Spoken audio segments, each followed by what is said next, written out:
People's Liberation Army of China trying to interfere in other border hill states of the country. After Chinese aggression in areas bordering Sikkim, Ladakh and Arunachal Pradesh, PLA, we are being told by our sources, has shifted focus to ramp up military infrastructure in locations on the other side or across Uttarakhand. Notably, these are locations for now that have not reported any tensions. China's PLA, remember, has long employed the practice of establishing model integrated villages near the border areas.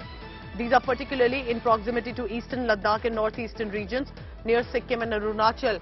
India also had started very recently to amp up its infrastructure in Ladakh as well, but now is PLA shifting focus to places on the other side, and that is across on the other side of Uttarakhand. This is, remember, something that the government will have to watch out for. And getting us at least details on that with regard to satellite imagery is my colleague Ankit Kumar for the latest on that. Ankit, this does sound scary. What are you telling us about? How alarming is it? What do you see via your investigation? Well, Pooja, just to give you a brief history of what these so-called military model villages mean. If you go to the official records of Chinese government, they will say that these villages are meant for the resettlement process of tribals who live in remote areas. But if you see the history of these military villages, we have seen it in Sikkim theatre, we have seen it in Arunachal sector. What has happened is that wherever these model PLA villages follow, along with the villages come trouble. You will see increased incidents of incursion by the Chinese military. You will see increased incidents of confrontation between the Indian armed forces and the Chinese armed forces. So that is what happens. That is a pattern. But what is worrying in this case is that the area in question that we are showing in the satellite imagery, this has largely remained kind of a peaceful area. Even in Uttarakhand, Pooja, if you see towards the east of this point is Barahoti. Barahoti has faced its share of troubles over past few years, but opposite this Uttarkashi district, there hasn't been many incidents, at least in recent past, of Chinese incursions. Now what we see is resettlement, in fact rapid reconstruction of Chinese military villages, similar to what we have seen near Sikkim border, similar to what we have seen near Arunachal Pradesh. And we know what has happened near Sikkim. Doklam happened, near Arunachal Tawang happened.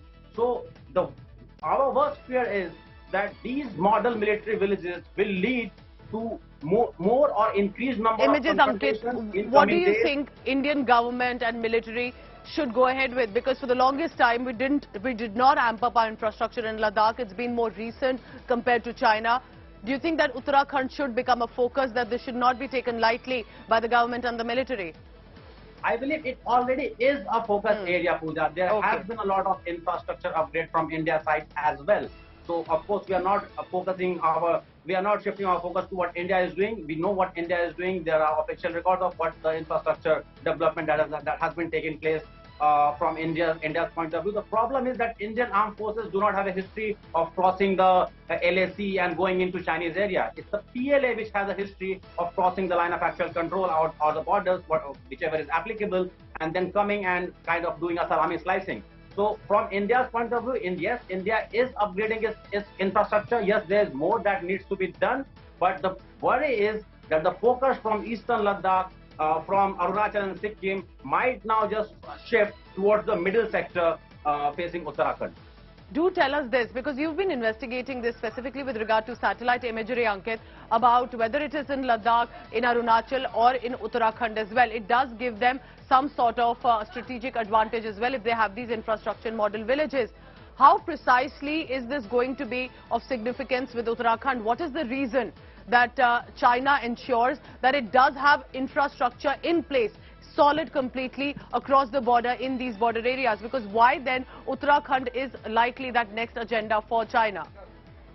But there are certain areas which has kind of a historic context. China has been claiming the grasslands in Barahoti. There is a historical context to it.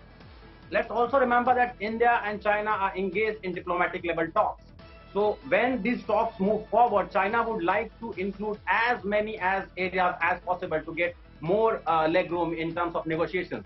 So China would probably not want the negotiations be limited only to Arunachal, only to eastern Ladakh. China would like to include Uttarakhand. China would like to include all the disputed areas that it claims that belongs to China. So I think, and the experts believe, that Uttarakhand, China would like to repeat the same strategy that it has tried in Eastern Ladakh sector, in the eastern sector, towards the middle sector. Remember, there is a new airport facing the middle sector in Purang that is under construction. So that poses another threat. So what experts believe is that this new settlement in front of Uttarakhand is just another step towards a wider PLA strategy of how it looks to deal with the line of actual control situation with India. Giving us this big investigation with regard to how satellite imagery is showing that China is escalating infrastructure across Uttarakhand as well on the other side, of course. And this is, remember, going to be something that India must focus on, must not ignore. This is constant interference, aggression, incursions by China. Ankit Kumar with the latest. Thank you very much for now.